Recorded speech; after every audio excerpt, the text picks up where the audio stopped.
Here's a question for you. How did one of the largest banks in the world reduce its net assets by $1.6 billion? The answer, it adopted IFRS 9. IFRS 9 is the new shiny accounting standard for financial instruments, and while it hasn't been around for long, it's already caused quite a bit of havoc.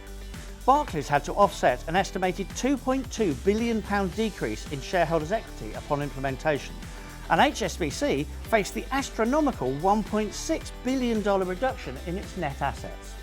OK, IFRS 9 has certainly made its mark on the banking industry, but why has it caused so much hassle? IFRS 9 has replaced IAS 39 and in doing so overhauled the accounting treatment of financial instruments in a few notable ways.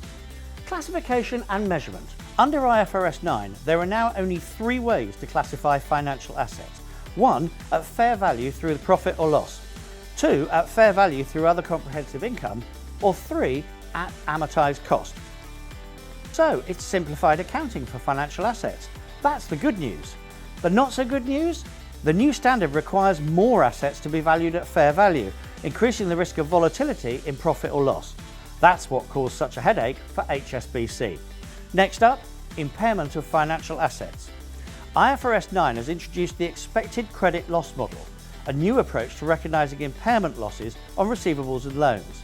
This means entities must recognise expected credit losses at the point they sign up for a loan or invest in an asset. You no longer wait for a credit loss. This accounts for the risk a loan will default. Great, yes, but it also increases loan loss provisions in the financial statements. Finally, hedge accounting. IFRS 9 better aligns the rules on hedge accounting with entities' risk management activities. Now companies have more opportunity to apply hedge accounting than they did under IAS 39, which means they may no longer need to hedge their bets. So IFRS 9 has simplified the accounting treatment of financial assets, but it's also given the banking sector a few unwelcome surprises. Not just the banks though. These changes impact the financial statements of all sorts of companies, maybe even yours. So let's recap on the key implications of IFRS 9 for accountants. 1. Greater income statement volatility. This is down to the new simplified guidance on classifying financial assets, with an increased emphasis on fair value accounting. 2. Earlier recognition of impairment losses. Under IFRS 9's new forward-looking impairment model, you must recognise expected credit losses at each reporting date. 3. More hedge accounting opportunities. The new standard aligns hedge accounting more closely with risk management, so you can hedge much more if you want to, that is. So that's it.